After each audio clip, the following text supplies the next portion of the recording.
Hello students, welcome to वास्तविक mathematics. जैसे कि आप जानते हैं, हमने पिछली वीडियो से एक क्वेश्चन सीरीज स्टार्ट करी हुई है कॉम्प्लेक्स एनालिसिस की, जिसमें हम सीएसआर, नेट, गेट और अनदर कॉम्पिटिटिव एग्जाम्स के स्टैंडर्ड क्वेश्चन उठा रहे हैं। तो ये उसी सीरीज की सेकंड वीडियो है। इसमें भी हम कुछ गेट के इंपॉर्टेंट क्वेश्चन करेंगे। तो आइए सीधा क्वेश्चन पर चलते हैं। ये उस सीरीज का थर्ड क्वेश्चन है। ये गेट 2015 में आया हुआ है और क्वेश्चन किस तरीके से है, let D be a domain mod z less than 1, जो कि एक ओपन डिस्क है। Then there exist a non constant analytic function f on d such that for all n equal to 2 3 4 dot dot, और एक 4 option आपको दिए हुए हैं। तो देखिए क्वेश्चन को उससे पूछा गया है। उसने बोला है कि एक डी डोमेन है हमारा, जो दिख रहा है आपको, ये ओपन डिस्क है, ठीक है। उसने बोला है then there exist a non constant function, एक नॉन कांस्टेंट फंक्शन एग्जिस्ट कर रहा है जो कि एनालिटिक है डी पर, such that for all n equal to 2 3 4। तो बताइए वो इन चारों में से कौन सी कंडीशन को सेटिस्फाई करेगा, ठीक है। अब देखिए एक सिंपल सी चीज, तो यहाँ इन चारों ऑप्शन में आप देखेंगे तो देखेंगे राइट साइड 0 है। तो इसका मतलब क्या है, जो ये वाला सेट है, जो फंक्शंस के अंदर ये वाला सेट चल रहा है, ये क्या है, उस फंक्शन की जीरोस का सेट है, क्योंकि राइट साइड पे 0 आ रहा है। जैसे जैसे हम n की वैल्यू डालेंगे तो हमें एक नई 0 मिलती रहेगी। जैसे कि यहाँ पे डालेंगे 1/1 1 मिलेगी, फिर 1/2 1/3, वो सारी इसकी क्या होंगी, जीरोस होंगी, ठीक है। तो ये भी जीरोस का सेट है, ये फंक्शन की जीरोस का सेट है, ये भी। अब इनमें से यही बोला है कि इन चारों में से कौन सा ऑप्शन राइट होगा, कि कौन सा इस ऊपर वाली कंडीशन को सेटिस्फाई करेगा और जीरो की कंडीशन को भी सेटिस्फाई करेगा। तो देखिए जब भी क्वेश्चन को करना है तो सबसे पहले ये देखिए उसमें गिवन क्या क्या है, ठीक है। तो आइए से स्टार्ट करते हैं। तो देखिए जैसे पहले स्टार्ट करें तो पहले आप देखिए डोमेन, हमारा डोमेन क्या है। यहाँ पे हमारा डोमेन है mode z is less than 1, जो कि एक ओपन डिस्क है, ठीक है। दूसरी बात, जो उसने फंक्शन बोला है कि फंक्शन बनाने के लिए, ठीक है, तो फंक्शन क्या हो रहा है कि नॉन कांस्टेंट होना चाहिए पहली बात तो, ठीक है, नॉन कांस्टेंट प्लस एनालिटिक होना चाहिए कहां पर, डी पर एनालिटिक होना चाहिए इस डोमेन पर, ठीक है। अब अगली चीज आप देखिए, जैसे आप कोई भी एक सेट उठाइए, मान ले लेट एक सेट उठाते हैं, ठीक है। जैसे कि हमने एक सेट उठाया, ए उठा लिया, ऑप्शन ए उठा लीजिए जैसे जस्ट, ठीक है। आप देखिए कि इस जो हमने सेट उठाया है और फंक्शन उठाया है ऑप्शन ए, इसमें जो जीरोस का सेट है, सेट ऑफ जीरोस, वो क्या है, वो है हमारा -1 √में, यही है। क्योंकि मैं बता चुका हूं ये सब इनके क्या है, सेट ऑफ जीरोस है, क्योंकि राइट साइड 0 आ रहा है, ठीक है। तो ये हमारा जीरोस का सेट है ऑप्शन ए के लिए, ठीक है। अब आप जैसे देख रहे हैं कि ये जीरो का सेट जीरो को अप्रोच कर रहा है एज एन इंफिनिटी को अप्रोच कर रहा है, हमें दिख रहा है, ठीक है। तो आप देख रहे हैं कि जो इस जीरोस का जो सेट है, इसका एक लिमिट पॉइंट है, ये जीरो इसका क्या हो गया, लिमिट पॉइंट, ठीक है, लिमिट पॉइंट ऑफ जीरोस। जो फंक्शन है इसकी जीरोस का लिमिट पॉइंट क्या हो गया, ये जीरो इसका लिमिट पॉइंट हो गया। अब लिमिट पॉइंट, जब हमें किसी जीरो, कोई फंक्शन है उसकी जीरो का सेट है और उसका अगर एक लिमिट पॉइंट है, तो वहां पे हमारी एक कंडीशन हमें देखनी होती है, कि चेक करनी होती है, कि उससे पता चलता है हमें कि फंक्शन एग्जिस्ट करेगा या नहीं करेगा। तो देखिए यहां तक आपको बचेगा लिमिट पॉइंट इसका क्या है, 0 है, ठीक है।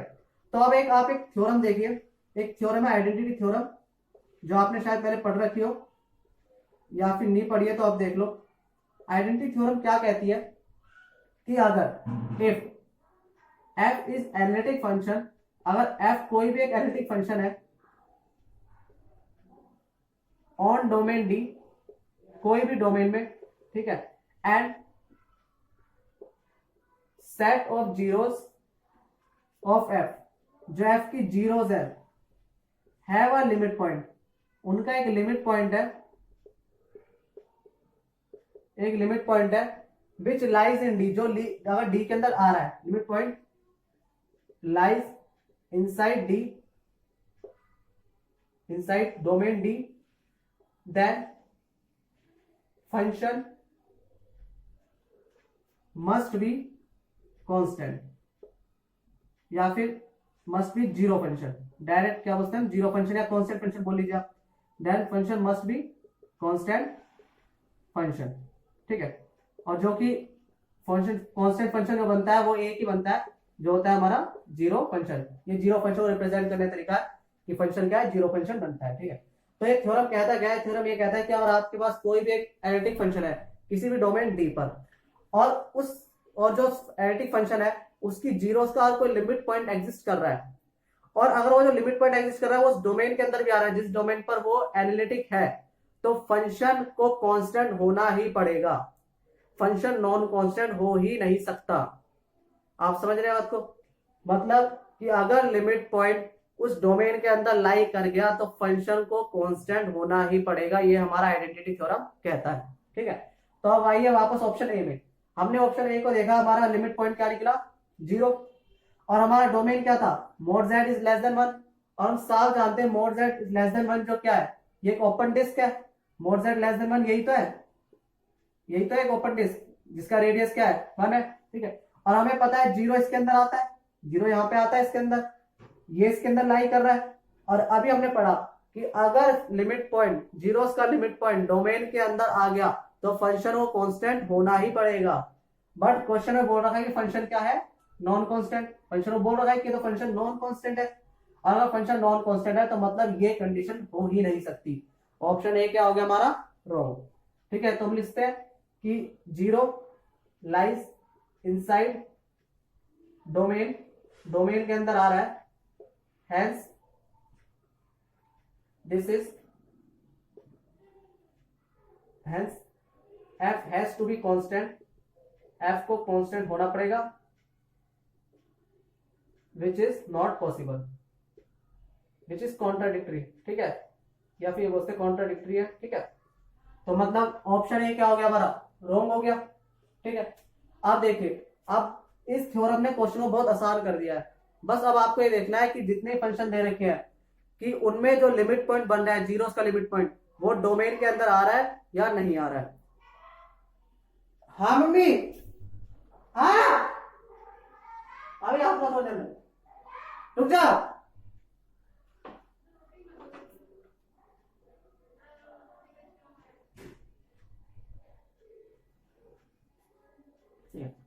तो कहां पे थे हम, हाँ, कि अगर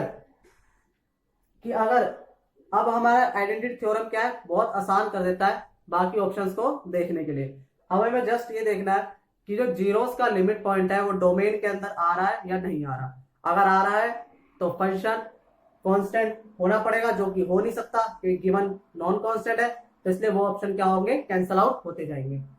अब आइए ऑप्शन बी में।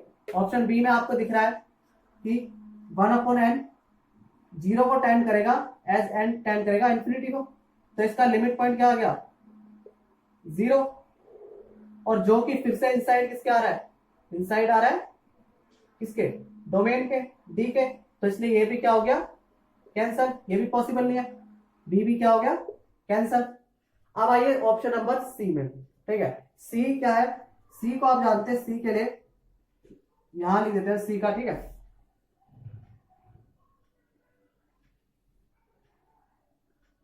ठीक है, सी का देखिए, सी क्या है हमारा, 1 - 1/n। आपको ये पता है 1 को अप्रोच करेगा एज एन अप्रोच करेगा इंफिनिटी को, और हम जानते हैं 1 जो है, जो 1 है वो डोमेन के अंदर नहीं आ रहा है, क्योंकि देखिए डोमेन ओपन डिस्क है, क्लोज नहीं है, तो 1 इसके अंदर नहीं आ रहा है, which does not lie inside C. तो ये सी के अंदर नहीं आ रहा है, तो इसलिए ये पॉसिबल है, ये जीरोस का सेट या ये फंक्शन पॉसिबल है। तो ऑप्शन सी क्या हो गया, राइट। और सिमिलरली आप जब डी को चेक करेंगे, आपको पता है डी का लिमिट पॉइंट 1/2 आएगा, और 1/2 भी डोमेन के अंदर आएगा, इसके अंदर आएगा 1/2, तो इसलिए ये वाला ऑप्शन भी क्या हो जाएगा, कैंसल। तो इसलिए राइट ऑप्शन कौन सा है, ऑप्शन नंबर सी हमारा क्या है, राइट। ठीक है, क्वेश्चन नोट कर लीजिए, इंपॉर्टेंट क्वेश्चन है, ऐसे क्वेश्चन बहुत आते हैं। उसके बाद हम नेक्स्ट क्वेश्चन देखते हैं।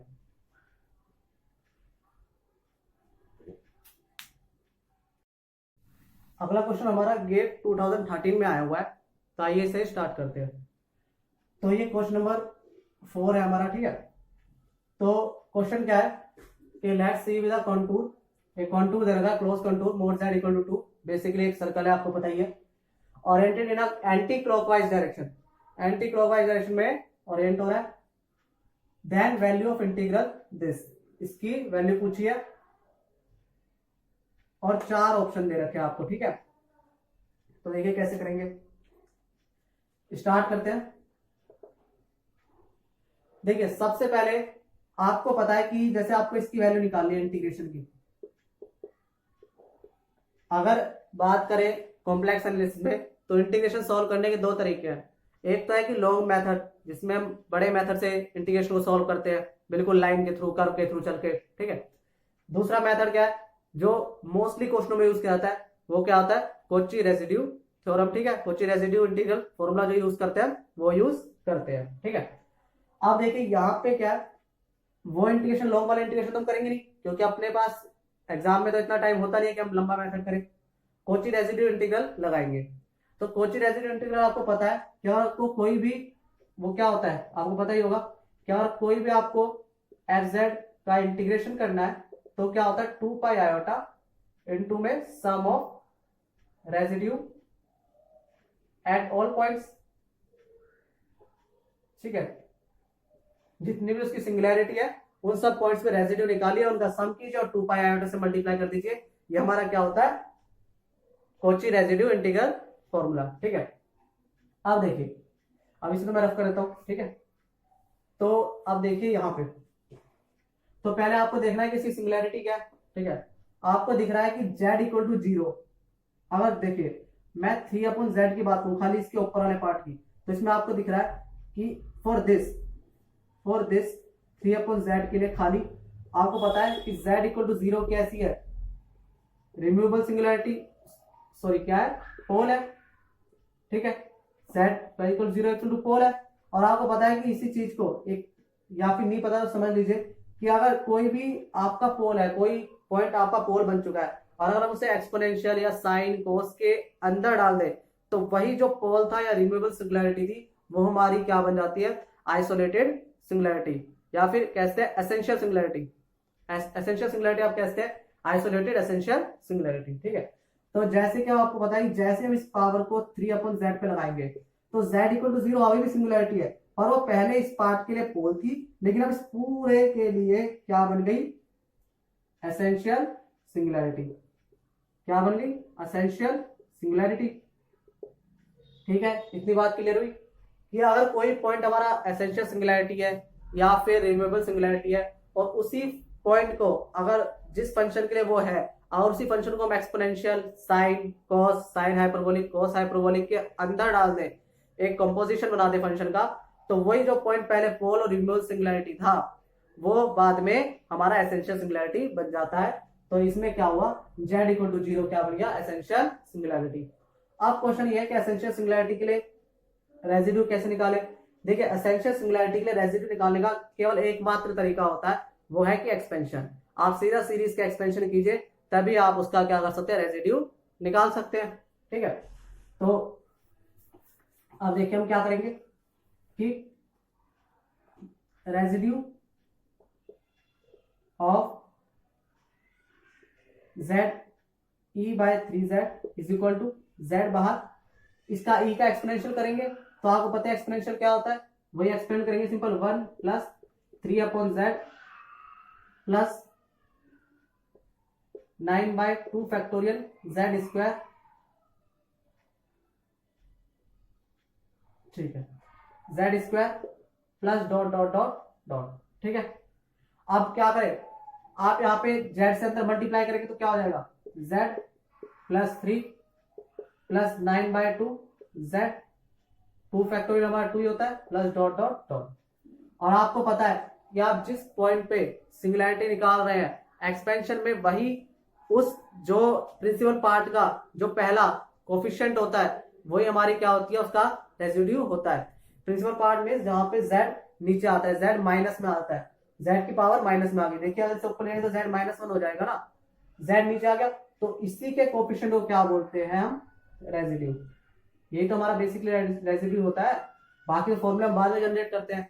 मेन रेसिड्यू यही तो होता है कि प्रिंसिपल पार्ट का पहला कोफिशिएंट, प्रिंसिपल पार्ट जो हमारा ये वाला प्रिंसिपल पार्ट है, इसका पहला कोफिशिएंट जहां पे z की पावर माइनस हो, उसका पहला कोफिशिएंट क्या कहलाता है, हमारा रेसिड्यू। तो रेसिड्यू निकल गया, रेसिड्यू हमारा क्या है 9/2, अब ये क्वेश्चन आसान हो गया, क्या करेंगे आप, अब तो सिंपल है, जेड ई 3/z डी जेड का आंसर क्या आ जाएगा, 2 पाई आयोटा, हमने वहां पढ़ा ही था, 2 पाई आयोटा इंटू में 9/2, 2 से 2 cancel, answer is 9 pi iota. ठीक है, तो देख लीजिए कौन सा ऑप्शन 2 है, कौन सा ऑप्शन 2 है, option number D, that is 9 pi iota. ठीक है, सिंपल सा क्वेश्चन था, बस इस क्वेश्चन में थोड़ा सा दिमाग क्या लगाना था, वो ये लगाना था कि एक तो बड़े इंटीग्रेशन में नहीं फंसना, वो तो यूज ही नहीं करना बड़ा इंटीग्रेशन, क्योंकि जितने भी क्वेश्चन आएंगे कॉम्प्लेक्स में हम basically Kochi residue integral formula से ही निकालेंगे। दूसरी ये समझने वाली बात थी कि z इक्वल टू 0 इसकी असेंशियल सिंगुलैरिटी है, पोल नहीं है, और जब एसेंशियल सिंगुलैरिटी होती है तो हमें एक्सपेंशन करना पड़ता है, और एक्सपेंशन करके आंसर हमारा ये आया। इसे नोट कर लीजिए, फिर हम आज एक और क्वेश्चन करते हैं।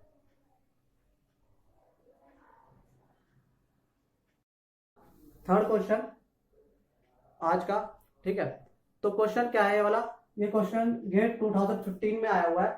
ठीक है, क्वेश्चन क्या है, कंसीडर द पावर सीरीज, एक पावर सीरीज दे रखी है, कंसीडर करिए। ठीक है, और आगे जो एन कोफिशिएंट होता है वो भी दे रखा है कि 1/3 n है, 1/3 की power n if n is even, and 1/5 की power n if n is odd. ये 5 है। ठीक है, ध्यान से बनाना। ठीक है, ये 5 है। ठीक है, और बोला था radius of convergence of power series is this, fill in the blanks कर रखा है, हमें भरना है। ठीक है, तो क्या आपको पता है गेट के हर क्वेश्चन में ऑप्शन अवेलेबल नहीं होते, कई बार क्वेश्चन ऐसे भी आ जाते हैं। ठीक है, तो इसे कैसे करेंगे, देखो देखो सबसे पहली बात, एक बात याद रखो, पावर ऑफ सीरीज का जो रेडियस ऑफ कन्वर्जेंस हम निकालते हैं, उसे निकालने के 2 फॉर्मूले होते हैं। ठीक है, उसमें से जो आपको पता है 2 फॉर्मूले क्या होते हैं कि 1/r equal to limit n tends to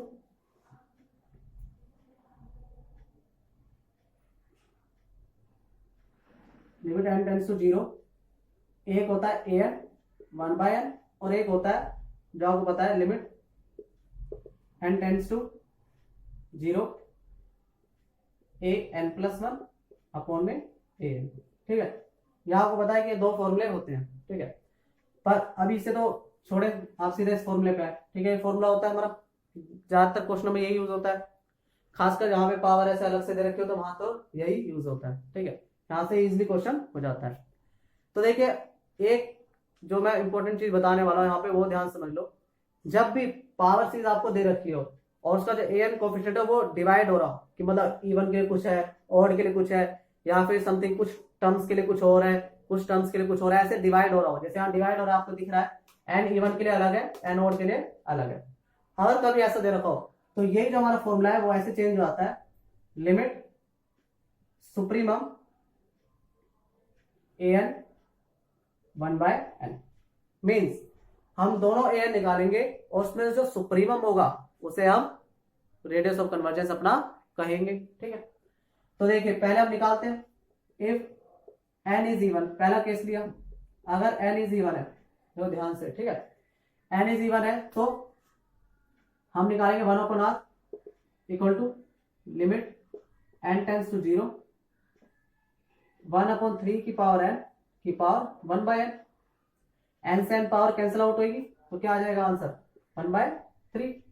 ठीक है, जब n ऑड होगा, इफ n इज ऑड, तो 1/r क्या होगा, लिमिट n टेंड्स टू 0 1/5 की पावर n की पावर 1/n इक्वल टू क्या आ जाएगा 1/5 आ जाएगा। सिंपल है, तो क्योंकि n से n पावर कैंसिल हो रही है, 1/5 कॉन्स्टेंट बचा है, लिमिट तो फिर कहीं डालेगी नहीं, ये n टेंड्स टू 0, क्योंकि n तो बचा नहीं, तो आंसर 1/5 आ गया, वो 1/3 आ गया। ठीक है, अब क्योंकि 2 रेडियस ऑफ कन्वर्जेंस आया, इसलिए पहले ये फॉर्मूला हम लिखवा चुके हैं कि क्या देखेंगे, आप सुप्रीमम देखेंगे, तो 1/r इक्वल टू क्या हो जाएगा, सुप्रीमम ऑफ 1/3 और 1/5।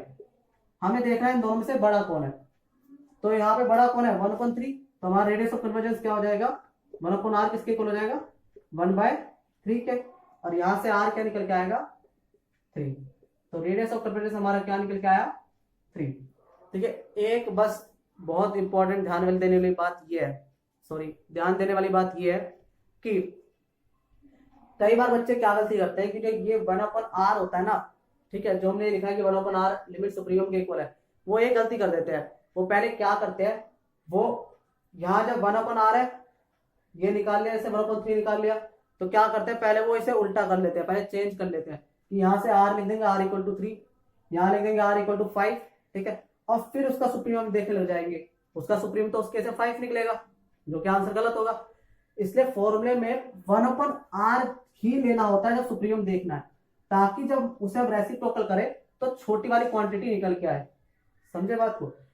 मतलब पहले आपको r में चेंज, पहले आपको रेसिप्रोकल नहीं करना, इस स्टेज पे आपको रेसिप्रोकल नहीं करना, आपने दोनों चीज निकाल दी, 1/r लेकर ही इनका सुप्रीम लीजिए, और जब सुप्रीम ले ले उसके बाद रेसिप्रोकल करें, वो हमारा रेडियस ऑफ कन्वर्जेंस आता है। तो आंसर क्या हो गया? 3, जो कि आप यहाँ फिल कर सकते हैं। ठीक है, तो आज हमने 3 क्वेश्चन करे गेट के। ठीक है, गेट के सारे, देखिए इस सीरीज का फायदा यही है कि हम सारे स्टैंडर्ड क्वेश्चन उठा रहे हैं, हम कोई भी छोटे क्वेश्चन नहीं उठा रहे या फिर नॉर्मल क्वेश्चन उठा रहे, क्योंकि नॉर्मल क्वेश्चन तो आप प्रैक्टिस कर सकते हैं घर पे, दिक्कत अगर कहीं प्रॉब्लम आती है तो स्टैंडर्ड क्वेश्चंस में आती है। हम यहाँ पे सारे स्टैंडर्ड क्वेश्चंस उठाएंगे, वही जो गेट में आए हुए हैं, नेट में आए हुए हैं, या एनबीएचएम और टिफर में आए हुए हैं। तो आपको क्या करना है कि इन सीरीज को फॉलो करते चलना है। इस सीरीज को आप फॉलो करेंगे तो इससे आपकी अच्छी खासी प्रैक्टिस हो जाएगी। ठीक है, तो इस सीरीज को फॉलो करते चलिए। जिसने वो पहली वीडियो नहीं देखी हो, पहली वीडियो जरूर देख लें, उसमें जो 2 क्वेश्चन थे उन्हें जरूर कंप्लीट करें। हमारे 5 क्वेश्चन हो चुके हैं, हम पूरी कोशिश करेंगे हम 30 to 40 क्वेश्चन आराम से कर ले, और ये अच्छी खासी प्रैक्टिस हो जाएगी गेट के क्वेश्चंस की तो कम से कम। तो कंटिन्यू वर्क करते रहिए।